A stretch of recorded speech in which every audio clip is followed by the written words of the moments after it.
take what is yours. Dapat angkinin mo, kunin mo kung ano yung ibinigay sa iyo ng Diyos. Amen? So, ang aking pong text ay Matthew 6:34. Ang sabi po dyan, therefore do not worry about tomorrow, for tomorrow will worry about itself. Each day has enough trouble of its own. Amen? Alam niyo po, itong verse na ito ay napakasimple lang at lagi natin naririnig. Subalit, kapag ang Diyos po ay nangusap at nagpahayag po sa atin, ito po ay nagiging very powerful. Amen? Amen. So, lahat po ng mga tao ay meron po kanyang-kanyang pinagdadaanan ng mga problema. And worrying, yun po yung nagiging resulta ng mga naranasan ng problema. Amen? So, worrying robs your peace. Ang pag-alala ay nagnanakaw ng iyong kapayapaan. Dahil po, it occupies your mind.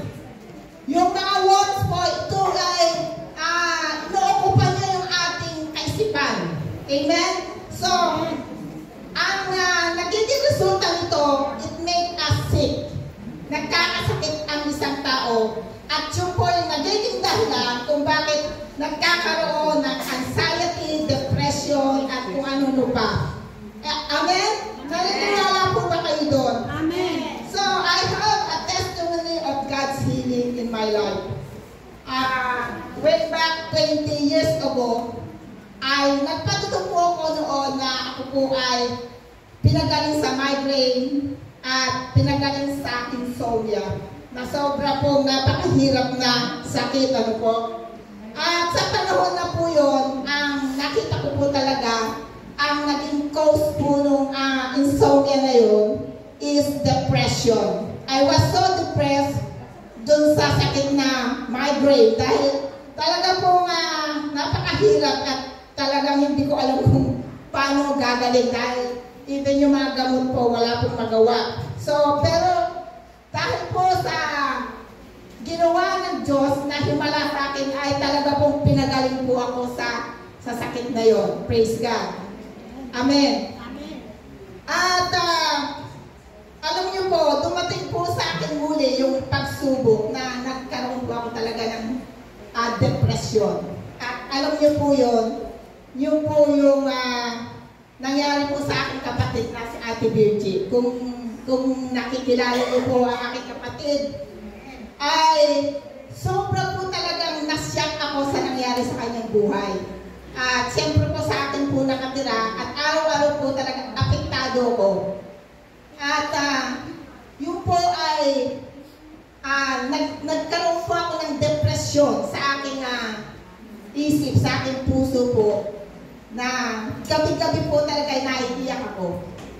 At napakahabang panahon po yun na sinasarili ko lang at pinakikita ko na napakalakas ko sa tulong na rin ng Panginoon. Pero wala pong nakakaalam kung gaano ako kaapektado nung mga pangyayaring yon. Kasi talaga pong nakakasyak po ang nangyari sa kanyang buhay. So it really bothered me. Sa pagtulog, lagi akong umiyak. I was so depressed. Mga kapatid, it took 3 years bago po ako naka-recover sa pain. 3 years na po yung kapatid ko na nailibing. At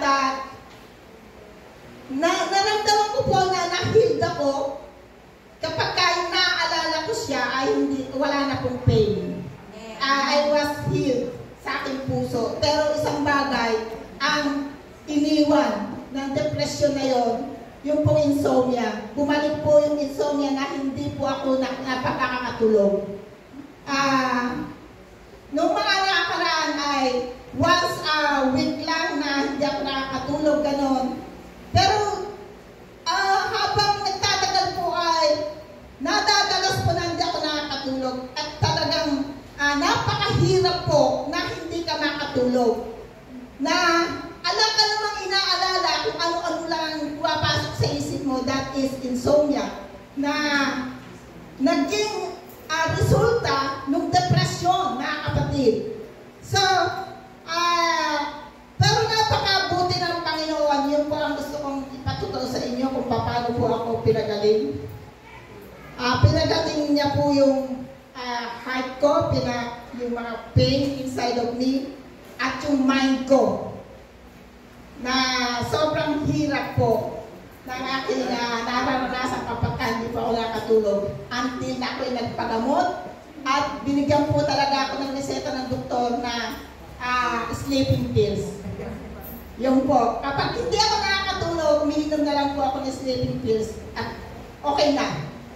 Although, nagtitiwala tayo sa Panginoon, nananalangin, pero nakakaranas po tayo ng mga pagsubok sa ating pananampalataya, at ito po ay merong itinuturo sa atin ang Diyos kung paano tayo magtiwala at manghawakan sa kanyang mga pangako. Amen. Amen. Amen. God's love, yan po ang isa sa powerful na weapon na naranasan ko sa aking buhay. I go deeper in God's love, in His unconditional love. Yun po yung na-realize ko na tayo po ay sa ating pong mga naranasan ng mga problema, yung pong unconditional love, yung redemptive work of Jesus on the cross, ay dapat po tayong lumalim at maintindihan natin ang tunay na ginawa ni Kristo sa ating buhay. Amen. And it sets me free. Yung po ang nagpalaya sa akin. Alam niyo po ba,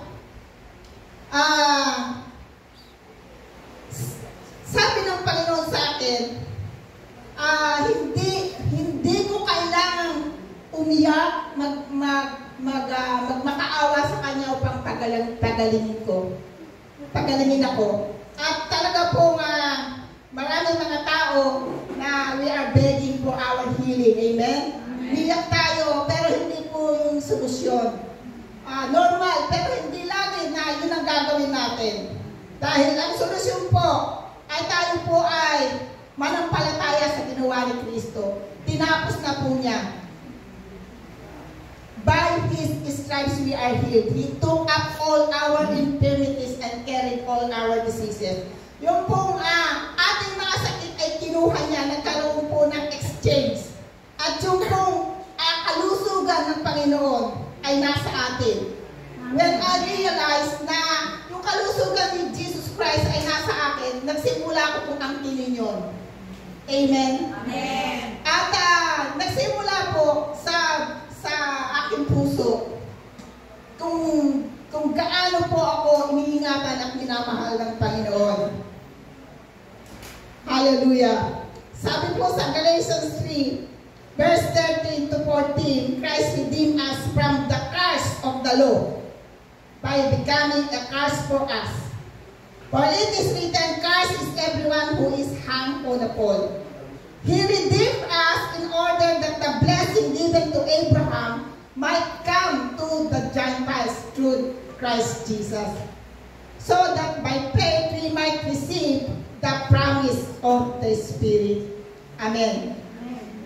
Kaya nga po, nung tayo ay tinubos ng Panginoon sa lahat ng sumpa ng kautusan.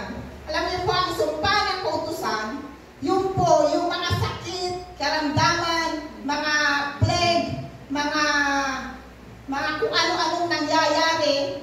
Kung babasahin po natin sa Deuteronomy 28, ay nakalagay doon yung law na binigay ng Panginoon kay Moses.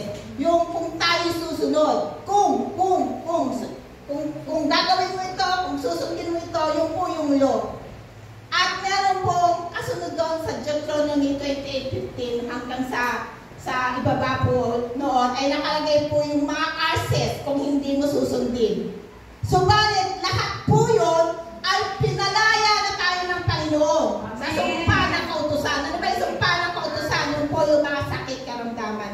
Kaya nga po, nag-brain po sa akin ang mga salitang ito ng Panginoon. Maliban po na ang salita ng Diyos ay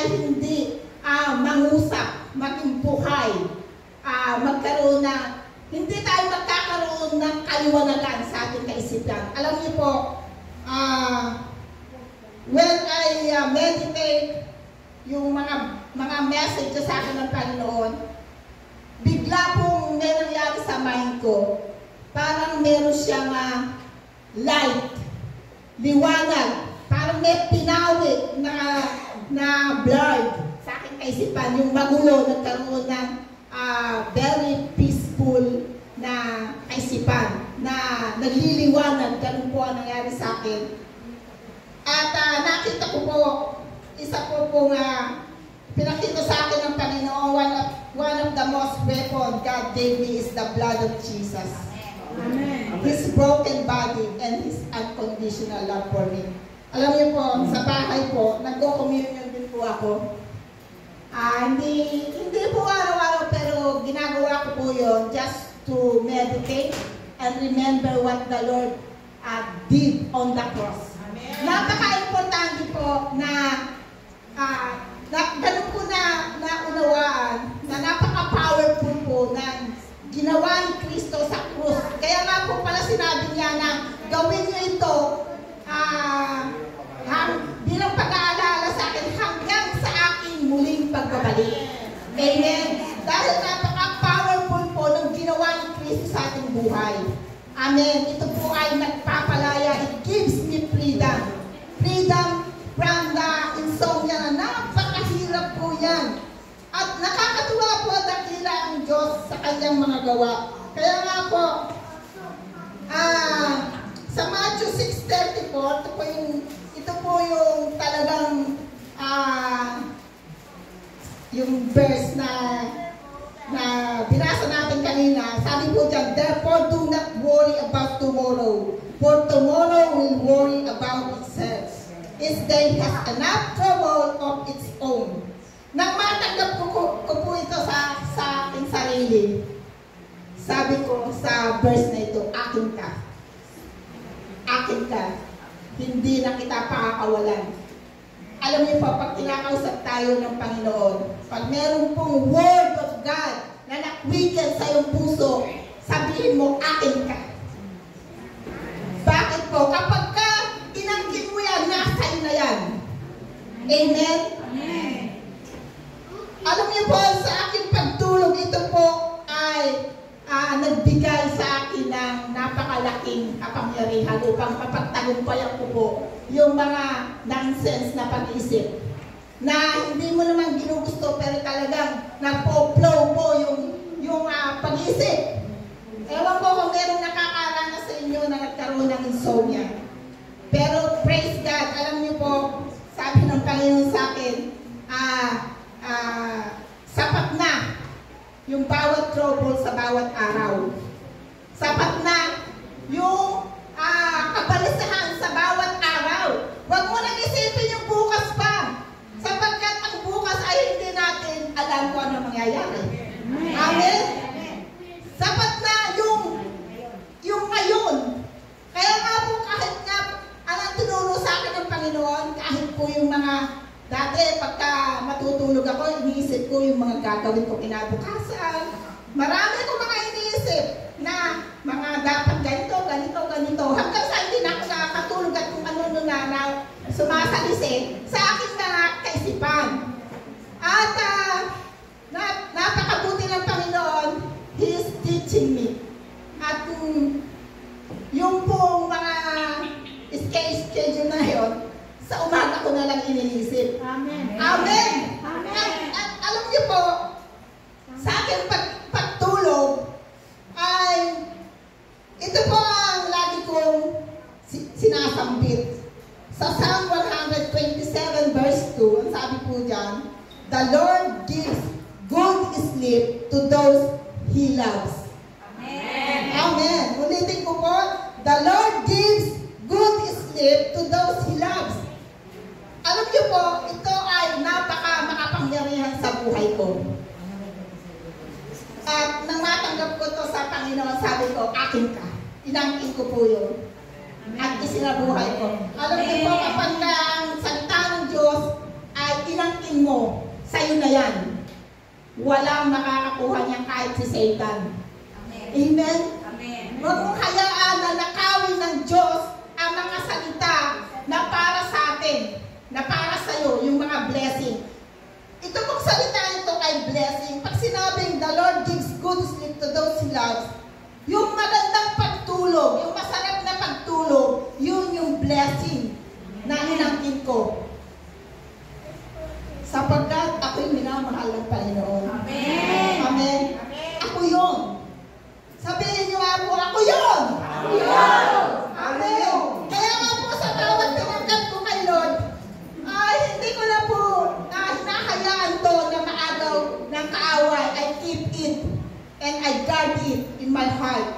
Ganun po dapat tayo. Yung mga blessing ni Lord ay i-guard natin sa ating puso. Kung kinakausap ka ng Diyos, yan po ay iyong protektahan mo sa iyong puso at ang tingin mo sa iyo yan.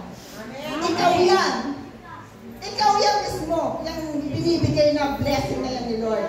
Amen? Amen. Hallelujah. Kaya nga po, I want to declare that Jesus set us free from curses of the law, curses of sin and death, poverty, sickness, and diseases. Alam niyo po, kapag naunawaan po natin na napalaya na pala tayo, na tayo na pala ay free, tayo po ay malaya, ay meron pong satisfying joy sa ating puso, contentment, peace, at hindi po natin iisipin yung bukas. Amen? Amen. Kaya nga po, purihin ang Diyos sa kanyang ginawa sa krus. Amen? Amen. Jesus set us free. Amen. Purihin po ang Panginoon. To God be all the glory. Hallelujah.